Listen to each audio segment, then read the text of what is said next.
Ой, на Євана, дає на Купала, ой, на Євана, дає на Купала. Hello, my lovely visitors. My name is Anna. Welcome back to the Witch House, where I read you bedtime stories from around the world. And today I'm going to share with you the first parts of a horror novella, V, created by a famous Russian author, Nikolai Gogol, in the 19th century.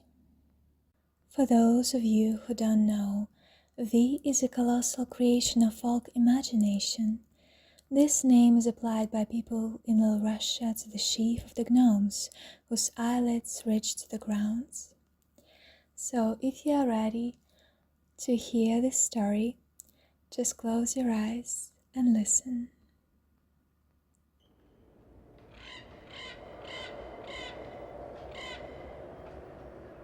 Ukrainian Tales, V. As soon as the booming seminary bell that hung by the gates of the Bratsky Monastery in Kiev rang out in the morning, crowds of schoolboys and seminarians came hurrying from all over the city. Grammarians, rhetoricians, philosophers, and theologians, notebooks under their arms, trudged to class. The grammarians were still very small. As they walked, they pushed each other and quarreled among themselves in the thinnest trebles. Their clothes were almost all torn or dirty, and their pockets were eternally full of various sorts of trash, such as knuckle bones, whistles made from feathers, unfinished pieces of pie, and occasionally even a little sparrow that, by chirping suddenly amidst the extraordinary silence of the classroom, would procure for its patron a decent beating on both hands, and sometimes a cherry wood rods. The rhetoricians walked more sedately. Their clothes were often perfectly intact, but instead their faces were almost always adorned with some rhetorical trope, one eye completely closed, or a big bubble instead of a lip, or some other mark. These swore by God and talked among themselves in tenors. The philosophers dropped a whole octave lower. There was nothing in their pockets except strong, coarse tobacco. They kept nothing stashed away and ate whatever came along in the spots.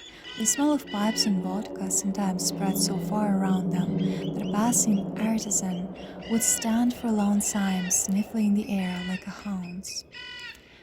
The marketplace at that time was usually just beginning to stir, and women with bagels, rolls, watermelon seeds, and poppy seed cakes touched those who had them by their coattails of thin broadcloth or some sort of cotton. Young sirs, here, here, they say on all sides. There are good bagels, poppy seed cakes, twists, rolls, fine ones, by God, with honey, homemade. And a woman holding up something long made of twisted down cried, "Here's an icicle, young sirs, buy an icicle. Don't buy anything from that one.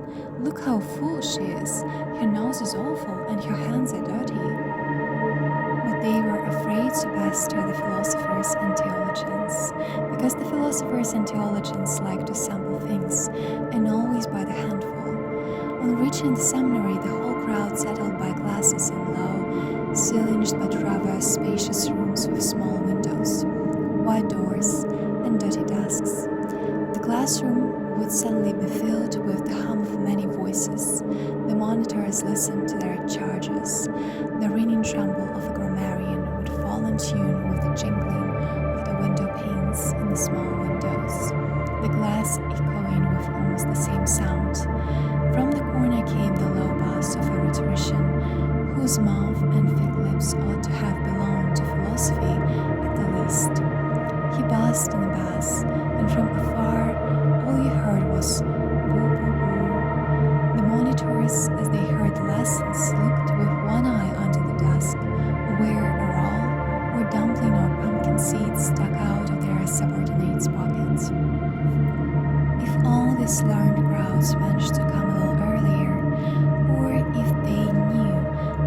professors would be later than usual, then with universal agreements, a battle would be planned, and in this battle everyone had to take part, even the censors, whose duty was to look after the order and morals of all the students' estates.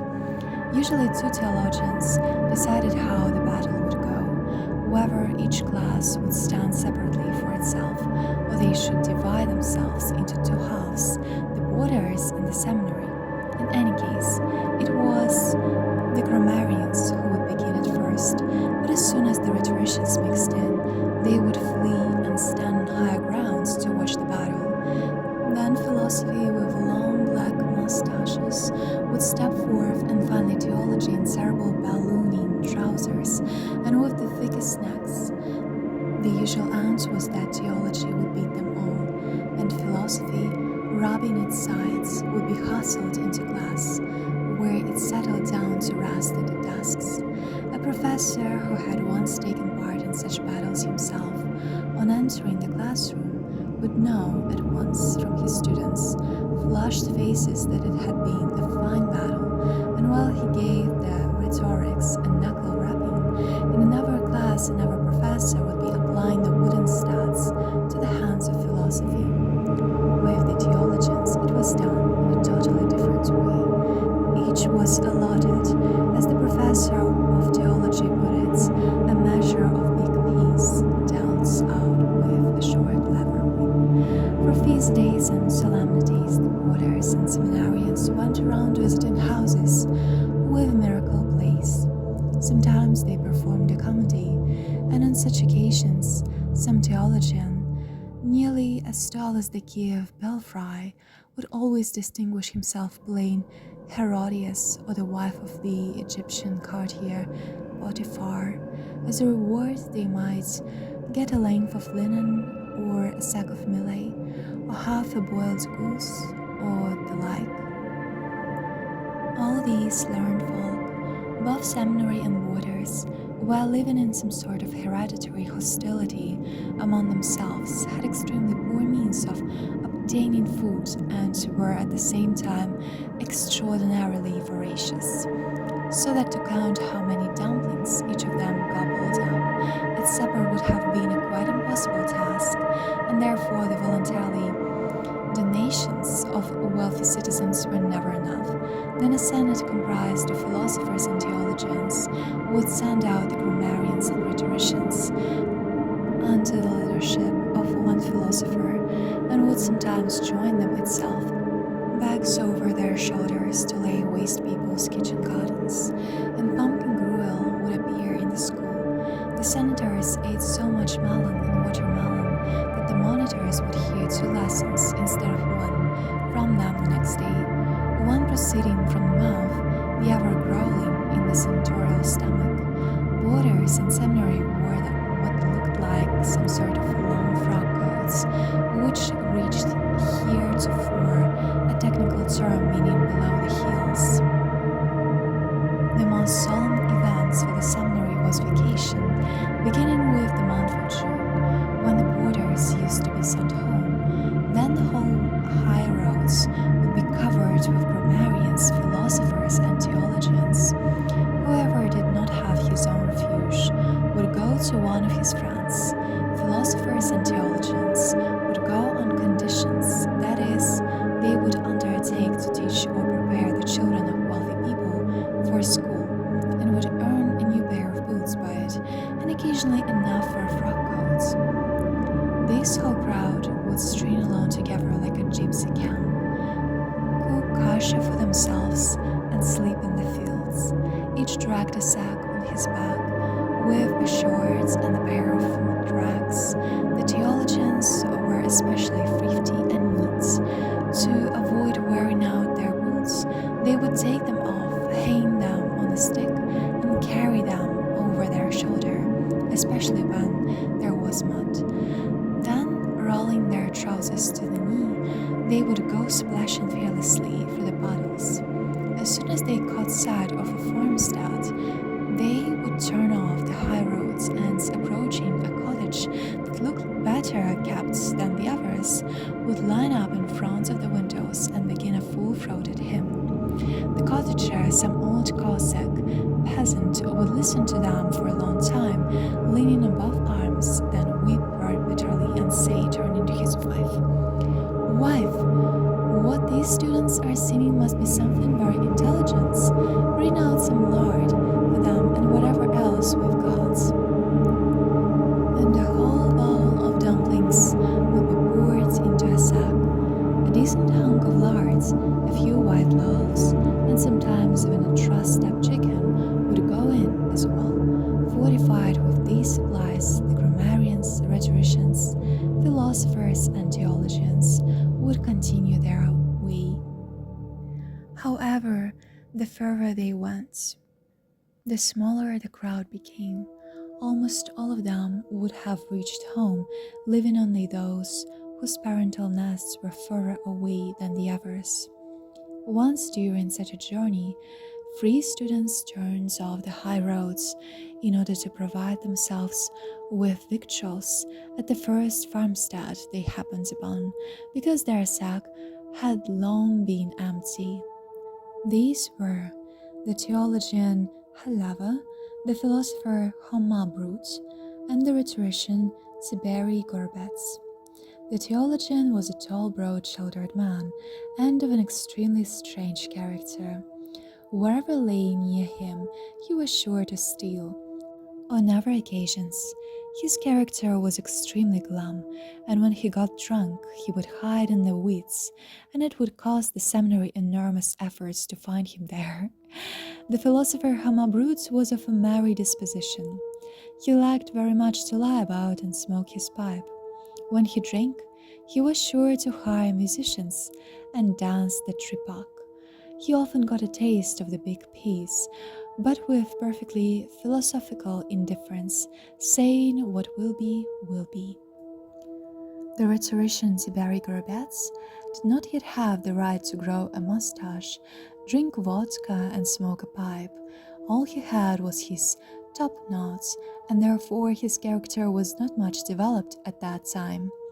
But judging by the big bumps on the foreheads with which he often came to class, one could suppose he would make a fine warrior.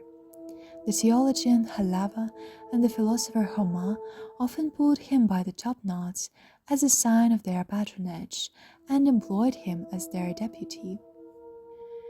It was already evening when they turned off the high roads. The sun had just gone down, and the warmth of the day was still in the air. The theologian and the philosopher walked along silently, smoking their pipes. The rhetorician Tiberi Gorbets knocked the heads off burdocks growing on the roadside with a stick. The road went among stands of oak and hazel bushes that dotted the meadows. The plain was occasionally disrupted by slopes and small hills, green and round as cupolas. A field of ripening grain showed in two places, making it known that some village must soon appear, but it was more than an hour since they had passed the strips of grain, and no dwelling had come along yet. Twilight was already darkening the sky, and only in the west there was a pale remnant of vermilion radiance. "What the devil," said the philosopher Hamabrut. "It certainly looked as if there'd be a farmstead." The theologian said nothing. He looked around, then put his pipe back in his mouth, and they all went on their way. "By God," the philosopher said, stopping again, "it's as dark as the devil's feast." "Maybe there'll be some farm further on," said the theologian without releasing his pipe. Meanwhile, however, it was already night, and a rather dark night at that. Clouds made it gloomier still, and by all tokens neither stars nor moon were to be expected. The students noticed that they had lost their way, and for a long while had not been walking on the roads. The philosopher, after feeling in all directions with his feet, at last said abruptly, "But where's the roads?" The theologian pondered silently and observed, "Yes, it's a dark night." The rhetorician stepped to one side. and tried to feel for the roads on all fours, but his hands kept ending up in foxholes. Everywhere there was nothing but steppe. Where it seemed no one passed, the travelers made another effort to move forward a bit, but everywhere was the same wilderness. The philosopher tried shouting, but his voice was completely muffled on all sides and met no response. Only a little later came a faint wailing that resembled the howling of a wolf. "Well, what do we do now?" said the philosopher. "Why, we stay and spend the night in the fields," said the theologian, and he went to his pocket to get his tinder-box and light up his pipe again. But the philosopher could not agree to that. He had always been in the habit of packing away a 10-pound hunk of bread and some 4 pounds of lard before going to bed, and this time felt a sort of unbearable solitude in his stomach. Besides, for all his merry disposition, the philosopher was somewhat afraid of wolves. "No, Halava, we can't," he said. "What, lie down and stretch out like some dog without fortifying ourselves? Let's try again. Maybe we'll happen onto some dwelling and manage to get at least a glass of vodka for the night." At the words vodka, the theologian spat to one side and observed, "Sure, there is no point staying in the fields." The students went on and, to their greatest joy, fancied they heard a distant barking. Figuring out the direction, they listened, set off more cheerfully, and, after going a little further, saw a light. "A farmstead! By God, a farmstead!" said the philosopher. His anticipation did not disappoint him. In a short while, they indeed saw a small farmstead that consisted of just 2 cottages sharing the same yards. There was light in the windows. A dozen plum trees stuck up by the paling. Peeking through cracks in the boards of the gates, the students saw a yard filled with ox carts. Just then stars appeared here and there in the sky. "Watch out, brothers! Don't hang back. We must get a night's lodging at all costs." The 3 learned men knocked at the gates with one accord and shouted, "Open up!"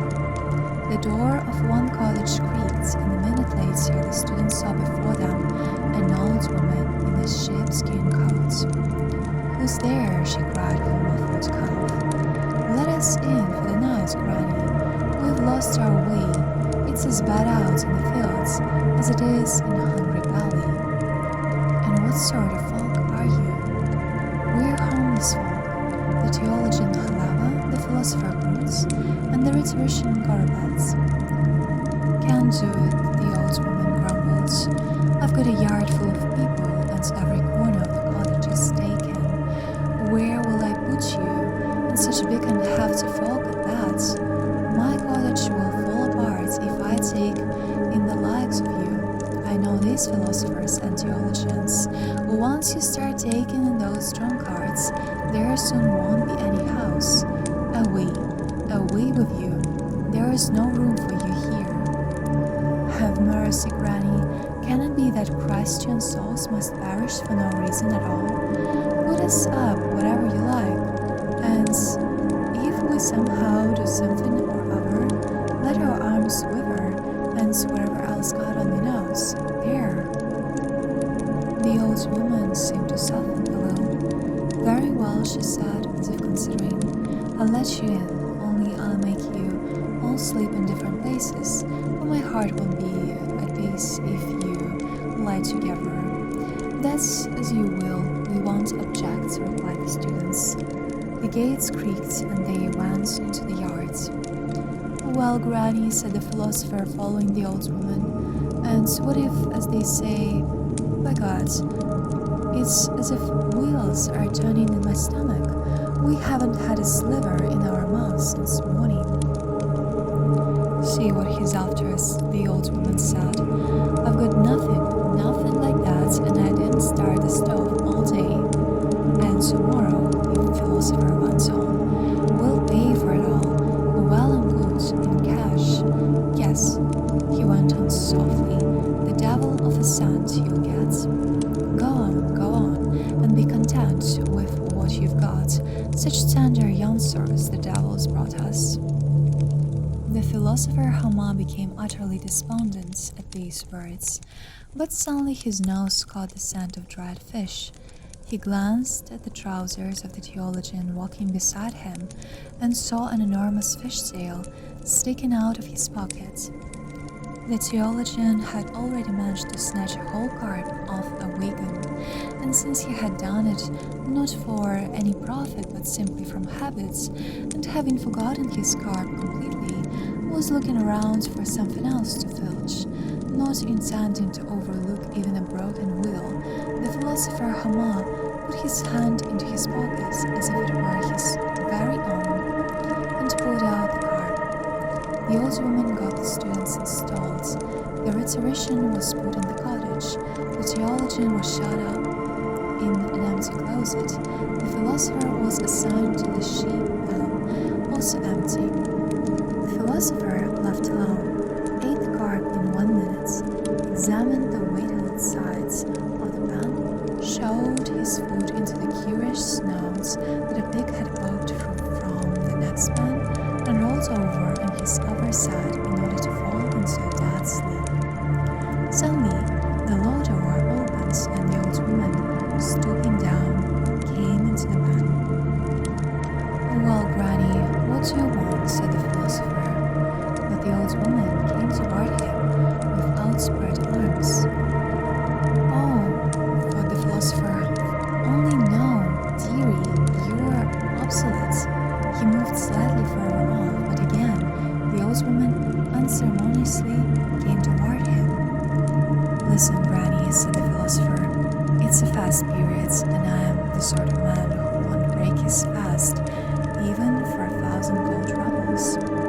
But the old woman kept spreading her arms and grasping for him without saying a word. The philosopher became frightened, especially when he noticed that her eyes flashed with some extraordinary lights. "Granny, what is it? Go with God," he cried. But the old woman did not say a word and kept grabbing for him with her arms. He jumped to his feet, intending to flee, but the old woman stood in the doorway, fixing her flashing eyes on him, and again began to come toward him. The philosopher wanted to push her away with his hands, but noticed to his astonishment that his arms would not rise, nor would his legs move. With horror he discovered that the sound of his voice would not even come from his mouth. The words stirred soundlessly on his lips. He heard only how his own heart was beating. He saw how the old woman came up to him, folded his arms, bound his neck, jumped with cat-like quickness onto his back, struck him on the side with a broom, and he, leaping like a saddle horse, carried her on his back. All this happened so quickly that the philosopher barely managed to recover his senses and seize both his knees with his hands in an effort to stop his legs. But to his great amazement they kept moving against his will and performed leaps quicker than a Circassian racer. When they passed the farmstead and the smooth hollow opened out before them, and the coal-black forest spread out to one side, only then did he say to himself, "Oh, this is a witch." A reverse crescent moon shone in the sky. The timid midnight radiance lay lightly as a transparent blanket and steams over the earth. Forest, meadows, sky, valleys, all seemed to be sleeping with open eyes, not a flutter of wings anywhere. There was something damply warm in the night's freshness. The shadows of trees and bushes, like comets, fell in sharp wedges over the sloping plain. Such was the night when the philosopher Homo Brutus galloped with an incomprehensible rider on his back. He felt some languid, unpleasant, and at the same time sweet feeling coming into his heart. He lowered his head and saw that the grass, which was almost under his feet, seemed to be growing deep in distance, and that over it was water as transparent as a mountain spring, and the grass seemed to be at the deep bottom of some bright, transparent sea. At least he clearly saw his own reflection in it, together with the old woman sitting on his back. He saw some sun shining there instead of the moon. He heard bluebells tinkle, bending their heads. He saw a water nymph swim from behind the sedge. Her back and leg flashed, round, lithe, made all of her shining and quivering. She turned toward him, and her face, with its light, sharp, shining eyes, with its soul-invading song, now approached him, was already at the surface, then, shaking with sparkling laughter, withdrew, and then she turned over on her back, and the sun shone through her nebulous breasts, met as unglazed porcelain at the edges of their white, tenderly elastic roundness. Water covered them in tiny bubbles like beads. She trembles all over and laughs in the water. Is he seeing it, or is he not? Is he awake or asleep? But what now? Wind or music? Raining and whirling, and approaching and piercing the soul with some unbearable thrill. What is it? Thought the philosopher Hamabrut, looking down as he raced on at top speed. Sweat streamed from him. He felt a demonically sweet feeling. He felt some piercing, some languidly terrible pleasure. It often seemed to him as if his heart were no longer there at all, and in fear he would clutch at it with his hand. Exhausted, bewildered, he began to recall all the prayers he ever knew. He ran through all the exorcisms against spirits, and suddenly felt some relief. He felt his step beginning to become lazier. The witch held somehow more weakly to his back.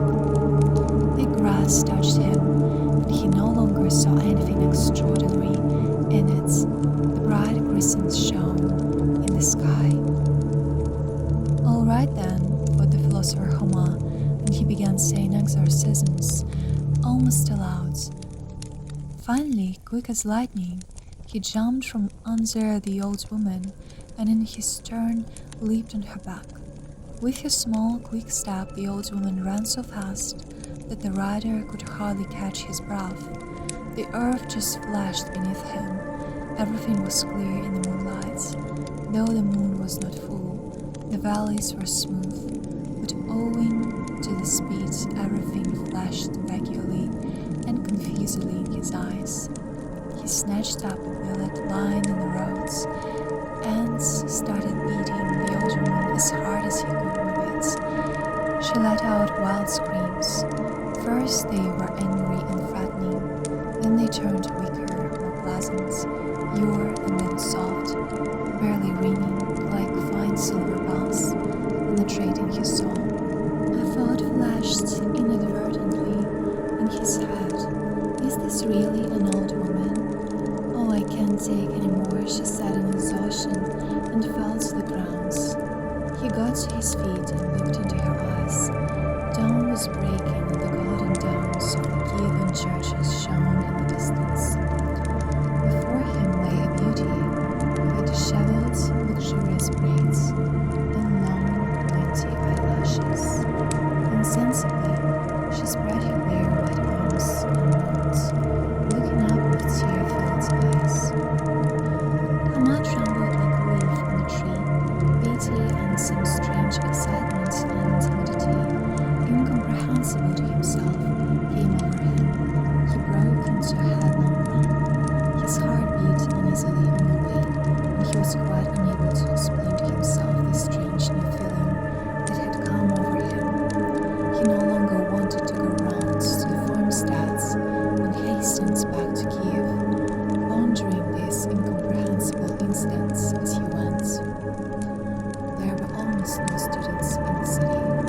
They had all gone to the farmsteads, either on conditions or simply conditions, because in little Russian farmsteads one can eat dumplings, cheese, sour cream, fritters as big as a head, without paying a penny.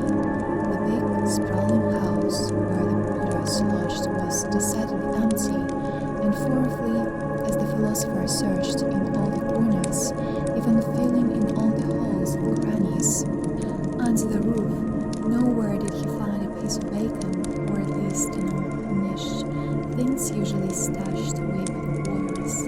However, the philosopher soon found a solution to his troubles. He strolled whistling through the marketplace 3 times or so, exchanged winks at the very ends with some young widow in a yellow cap, who sold ribbons, lead shod, and wheels, and that same day was fed with dumplings, chicken. In other words, there was no counting what lay before him on the table set in a small clay house under cherry trees. That same evening, the philosopher was seen in the tavern. He was lying on a bench, smoking his pipe, as was his custom, and in front of everybody tossed a gold piece to the Jew tavern keeper. Before him stood a monk. He looked at people coming and going with coolly contented eyes and no longer gave any thought to his extraordinary incidents. Meanwhile, the rumor spreads everywhere that the daughter of one of the richest Cossack chiefs, whose farmstead was some 35 miles from Kiev, had come home from a walk one day all beaten up, had barely managed to reach her father's house, was now lying near death, and before her dying hour had expressed her wish that the prayers at her deathbed, and for 3 days after her death, be read by one of the Kievan seminarians, Homa Brutes. The philosopher learned it from the rector himself, who summoned him specially to his room and announced that he must hasten on his way without delay, that the eminent chief had specially sent people and a card for him. The philosopher gave a start from some uncountable feeling which he could not explain to himself. A dark foreboding told him that something bad lay in store for him. Not knowing why himself, he announced directly that he would not go. "Listen, Domain Homa," said the rector. On certain occasions he spoke very courteously with his subordinates. "The devil, if anyone's asking you whether you want to go or not, I'm telling you only this, that if you keep standing on your mettle and being clever, I'll order you whipped with young birch rods on the back and other parts, so well that you won't need to go to the steam baths." The philosopher, scratching lightly behind his ear, walked out without saying a word, intending to trust to his legs at the first opportunity. Deep in thought, he was going down the steep steps to the poplar-ringed courtyards when he stopped for a minute, hearing quite clearly the voice of the rector giving orders to his housekeeper and someone else, probably one of those the chief had sent to fetch him.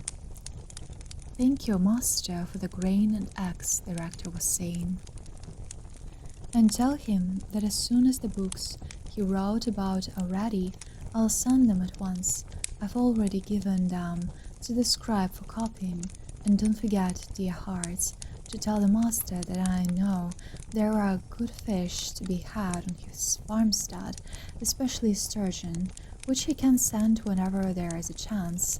At the markets here it's expensive and no good, and you, Yevtuk, give the lads a glass of vodka and tie up the philosopher, otherwise he'll take off." "Why, that devil's son," the philosopher thought to himself. "He's got wind of it, the long-legged slicker." He went down the steps and saw a kibitka, which at first he took for a granary on wheels. Indeed, it was as deep as a brick kiln. This was an ordinary Krakow vehicle, such as Jews hire, 50 of them squeezing in along with their goods to carry them to every town where their noses smell of air. He was awaited by some 6 stalwarts and sturdy Cossacks, no longer young men, Jackets of fine flannel with fringe showed that they belonged to a considerable and wealthy owner. Small scars bespoke their having once been to war, not without glory. No help for it. What will be, the philosopher thought to himself, and addressing the Cossacks, said loudly, "Greetings, friends and comrades." "Greetings to you, master philosopher," some of the Cossacks replied. "So I'm supposed to get in there with you. A fine wagon," he went on, climbing in. "Just hire some musicians, and you could dance in it." "Yes, a commensurate vehicle," said one of the Cossacks, getting up on the box along with the coachman, who had a rag wrapped around his head instead of his hat, which he had already left in the tavern. The other five, together with the philosopher, climbed deep inside and settled on bags filled with various purchases made in town. "I'd be curious to know," said the philosopher, "if this wagon were to be loaded, for example, with certain goods, salt, say, or iron wedges, how many horses would it need?" "Yes," the Cossack on the box said after some silence, "it would need a sufficient number of horses." After which satisfactory answer, the Cossack considered he had the right to keep silence the rest of the way. The philosopher had a great desire to find out in more detail who this chief was, what sort of character he had, what this rumor was about his daughter, who had come home in such an extraordinary fashion and was now dying, and whose story was now connected with his own, how it was with them, and what went on in the house. He addressed them with questions, but the Cossacks must also have been philosophers, because they said nothing in reply, lay on the sacks, and smoked their pipes. Only one of them addressed the coachman, sitting on the box with a brief order. "Keep an eye out, Overko, you old gog. When you get near the tavern, the one of the Chukhrailovsky road, don't forget to stop and wake me and the other lads up if we happen to fall asleep." After that he fell rather loudly asleep. However, these admonitions were quite superfluous, because as soon as the gigantic wagon approached the tavern on the Chukhrailovsky road, everybody shouted with one voice, "Stop!" Besides, Overka's horses were already so used to it that they themselves stopped in front of every tavern.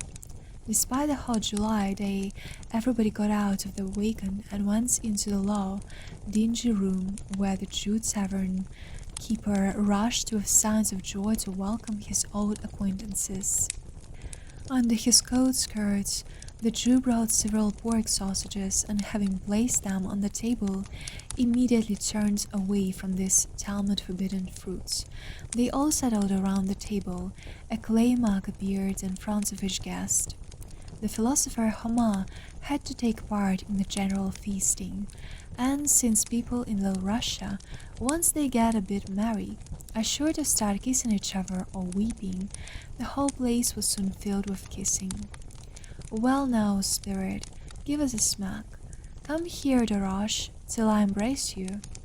One Cossack, who was a bit older than the others, with a grey moustache, rested his cheek on his hand and began sobbing his heart out over his having no father or mother and being left all alone in the world. Another was a great reasoner and kept comforting him, saying, "Don't cry, by God, don't cry. What's this now? God, he knows how and what it is." The one named Darash became extremely inquisitive, and addressing himself to the philosopher Homa, kept asking him, "I'd like to know what they teach you at the seminary, the same as what the deacon reads in church, or something else?" "Don't ask," drawled the reasoner. "Let it all be as it has been. God, he knows how it should be. God knows everything." "No," Darash went on, "I want to know what's written in those books. Maybe something completely different from the deacon's." Oh my god, the esteemed mentor said to that. What on earth are you talking about? God's will decided it so. It's all as God gave it. They can't go changing it. I want to know all what's written there. I'll go to the seminary, by God, I will. What do you think? That I can't learn? I'll learn all of it. All of it. Oh my Goddy God, the comforter said and lowered his head to the table because he was quite unable to hold it up on his shoulders any longer. The other Cossacks talked about landowners and why the moon shines in the sky. The philosopher Homa, seeing such a disposition of minds, decided to take advantage of it and slip away. First he addressed the gray-haired Cossack, who was grieving over his father and mother. "What's there to cry about, uncle?" he said. "I'm an orphan myself. Let me go free, lads. What do you need me for?" "Let's set him free," some replied. "He's an orphan. Let him go where he likes." "Oh my Goddy God," the comforter said, raising his head. "Free him. Let him go." And the Cossacks were going to take him to the open fields themselves, but the one who showed his curiosity stopped them, saying, "Hands off. I want to talk to him about the seminary. I'm going to the seminary myself." Anyhow, this escape could hardly have been accomplished, because when the philosopher decided to get up from the table, his legs turned as if to wood, and he began to see so many doors in the room that it was unlikely he could have found the real one. Only in the evening did this company all remember that they had to be on their way. Scrambling into the wagon, they drove off, urging their horses on and singing a song, the words and meaning of which could hardly be made out. After spending the better half of the night rambling about, constantly losing the way, which they knew by heart, they finally descended a steep hill into a valley, and the philosopher noticed a palisade or wattle fence stretching along the sides, low trees and roofs peeking from behind them. This was the big settlement belonging to the chief. It was long past midnight. The sky was dark, and small stars flashed here and there. There was no light in any of the huts. Accompanied by the barking of a dog, they drove into the yards. On both sides, thatch-roofed sheds and cottages could be seen.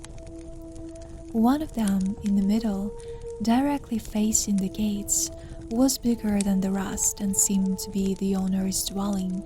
The wagon stopped before something like a small shed, and our travelers went to sleep. The philosopher, however, wanted to look the master's mansion over a little, but however wide he opened his eyes, he could see nothing clearly. Instead of the house, he saw a bear. The chimney turns into a rector. The philosopher waved his hands and went to sleep. When the philosopher woke up, the whole house was astir. During the night the master's daughter had died.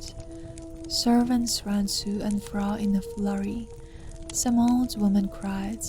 A crowd of the curious looked through the fence into the master's yard, as if there was anything to be seen there. The philosopher began leisurely to examine the places he had been unable to make out at night. The master's house was a small, low building such as was commonly built in Little Russia in the old days. It had a thatched roof, the sharp and high little pediments, with a small window resembling an upturned eye, was painted all over with blue and yellow flowers and red crescents. It was held up by oak posts, the upper half rounded and the lower hexagonal, with fancy turning at the tops. Under this pediment was a small porch with benches on both sides. At the ends of the house were shed roofs on the same sort of posts, some of them twisted. A tall pear tree with a pyramidal top and trembling leaves greened in front of the house. Several barns stood in two rows in the yards, forming a sort of wide street leading to the house. Beyond the barns, toward the gates, the triangles of two cellars stood facing each other, also roofed with thatch. The triangular wall of each was furnished with a door and painted over with various images. On one of them a Cossack was portrayed sitting on a barrel, holding a mug over his head with the inscription, "I'll drink it all." On the other a flask, bottles, and around them, for the beauty of it, an upside-down horse, a pipe, tambourines, and the inscription, "Drink the Cossack's delight." From the loft of one of the barns, through an enormous dormer window, peeked a drum and some brass trumpets. By the gates stood two cannon. Everything showed that the master of the house liked to make merry, and that the yards often resounded with the noise of feasting. Outside the gates were two windmills. Behind the house ran the gardens, and through the treetops one could see only the dark caps of chimneys hiding in the green mass of cottages. The entire settlement was situated on a wide and level mountain ledge. To the north everything was screened off by a steep mountain, the foot of which came right down to the yards. Looked at from below it seemed steeper still, and on its high top the irregular stems of skimpy weeds stuck out here and there, black against the bright sky. Its bare and clay appearance evoked a certain despondency. It was all furrowed with gullies and grooves left by rain. In two places cottages were stuck to its steep slope. Over one of them an apple tree, propped by small stakes and a mound of dirt at its roots, spread its branches broadly. Wind-fallen apples rolled right down into the master's yards. From the top a road wound down all over the mountain, and in its descent went past the yards into the settlements. When the philosopher measured its terrible steepness and remembered the previous day's journey, he decided that either the master's horses were very smart, or the Cossacks' heads were very strong to have managed, even in drunken fumes, not to tumble down head first along with the boundless wagon and the baggage. The philosopher stood on the highest point of the yards, and when he turned and looked in the opposite direction, he was presented with a totally different sight. The settlement, together with the slope, rolled down onto a plain. Vast meadows opened out beyond the reach of sight.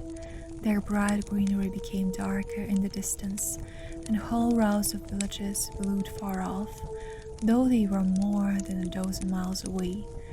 To the right of these meadows, mountains stretched, and the distant, barely noticeable strip of the Dnieper burned and darkled. "Ah, a fine spot," said the philosopher, "to live here, to fish in the Dnieper and the ponds, to take a net or a gun and go hunting for snipe and curlew. Though I suppose there is also no lack of bastards in these meadows. Quantities of fruits can be dried and sold in town, or, even better, distilled into vodka, because no liquor can touch vodka made from fruits, and it also wouldn't hurt to consider how to slip away from here." He noticed a small path beyond the wattle fence, completely overgrown with weeds. He mechanically stepped onto it, thinking at first only of taking a stroll, and then of quietly blowing out between the cottages into the meadows, when he felt a rather strong hand on his shoulder. Behind him stood the same old Cossack who had grieved so bitterly yesterday over the death of his mother and father and his own loneliness. "You oughtn't to be thinking, master philosopher, about skipping from the farmstead," he said. "It's not set up here so as you can run away, and the roads are bad for walking. Better go to the master. He's been waiting for you a long time in his room." "Let's go." "Why not? It's my pleasure," said the philosopher, and he followed after the Cossack. The sheaf An elderly man with a grey mustache and expression of gloomy sorrow was sitting at a table in his room, his head propped in both hands. He was about 50 years old, with the deep despondency on his face and a sort of wasted pallor showed that his soul had been crushed and destroyed all of a sudden, in a single moment, and all the old gaiety and noisy life had disappeared forever. When Homa came in together with the old Cossack, he took away one of his hands and nodded slightly to their low bow. Homa and the Cossack stopped respectfully by the door. "Who are you, and where from, and of what estate, good man?" the chief said, neither kindly nor sternly. "I am the philosopher Homa Brut, a student." "And who was your father?" "I don't know, noble sir." "And your mother?" "I don't know my mother either.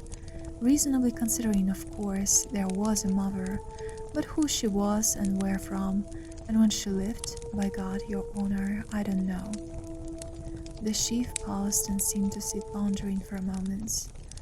"And how did you become acquainted with my daughter?" "I didn't become acquainted, noble sir, by God, I didn't. I've never had any dealings with young ladies in all my born days. Deuce take them, not to say something improper." "Then why was it none other than you, precisely, that she appointed to read?" The philosopher shrugged his shoulders. "God knows how to explain that. It's a known fact that masters sometimes want something that even the most literate man can't figure out. And as the saying goes, how faster might the master? And you wouldn't happen to be lying, Mr. Philosopher. May lightning strike me right here if I'm lying." "If you'd lived only 1 minute longer," the chief said sadly, "I'd surely have learned everything. Don't let anybody read over me, Daddy, but send to the Kiev seminary at once, and bring the student Homa Brut. Let him pray 3 nights for my sinful soul.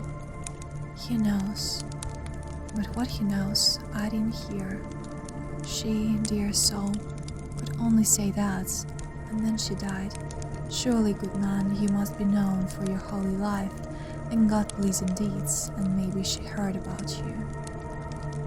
"Who, me?" the student said, stepping back in amazement. "Me? A holy life?" he said, looking the chief straight in the eye. "God help you, sir. Indecent though it is to say, I went calling on the baker's wife on Holy Thursday itself." "Well, surely you were appointed for some reason. You'll have to start the business this same day." "To that, your honor," I'd reply. "Of course, anybody versed in Holy Scripture could commensurably, only here it would call for a deacon, or at least a subdeacon. They are smart folk and know how it's done, while I haven't got the voice for it, and myself I'm devil knows what, nothing to look at." "That's all very well, only I'll do everything my little dove told me to do. I won't leave anything out, and once you've prayed over her properly for 3 nights, starting today, I'll reward you. Otherwise, I wouldn't advise even the devil himself to make me angry." The chief uttered these last words with such force that the philosopher fully understood their meaning. "Follow me," said the chief. They stepped out to the front hall. The chief opened the door to another room opposite the first. The philosopher stopped in the hall for a moment to blow his nose, and then with some unaccountable fear crossed the thresholds. The whole floor was covered with red cotton cloth. In the corner under the icons on a high table lay the body of the dead girl, on a cover of blue velvet adorned with gold fringe and tassels.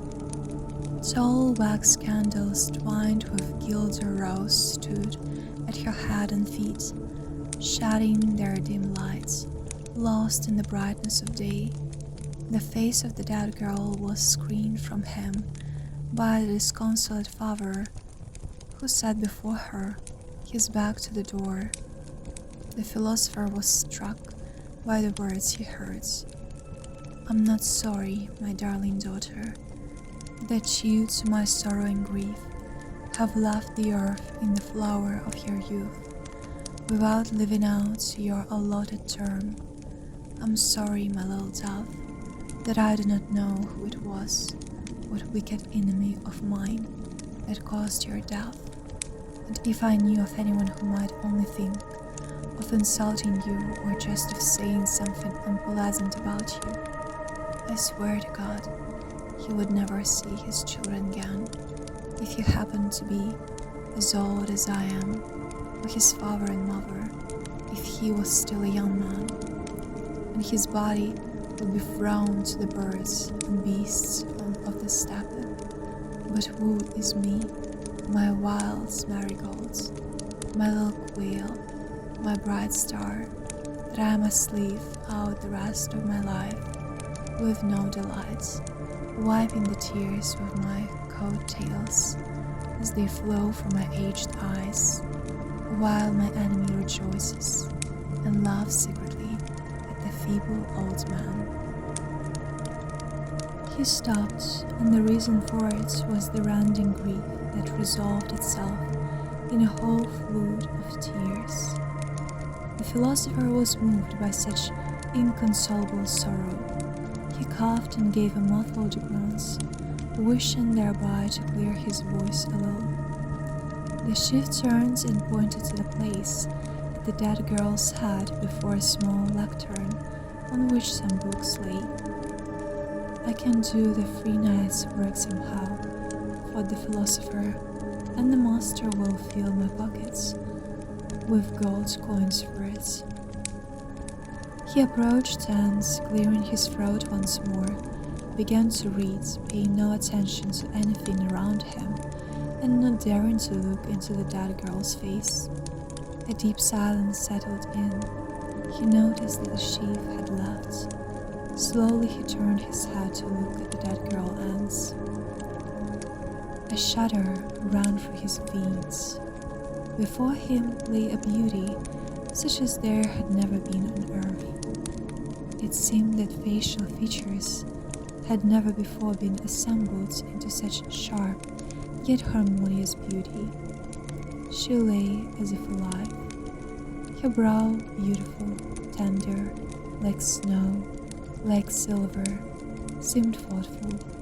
Her eyebrows, night amid the sunny day, thin, regular, rose proudly over her closed eyes, and her eyelashes, falling pointy on her cheeks, burns with the heat of hidden desires. Her mouth, rubies about to smile, yet in them, in these same features, he saw something terribly piercing. He felt his soul begin to ache somehow painfully, as if in the whirl of merriments and giddiness of the crowds, someone suddenly struck up a song about oppressed people.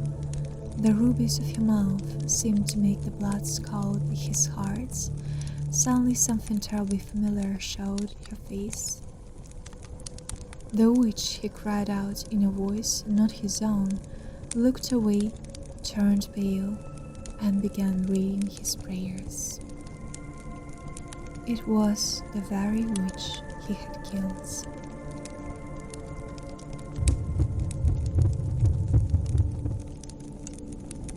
My dear visitors, thank you for listening to this story till the end. I hope you liked today's fairy tale. If you want to hear more stories like this, don't forget to like this video. I wish you the most beautiful dreams.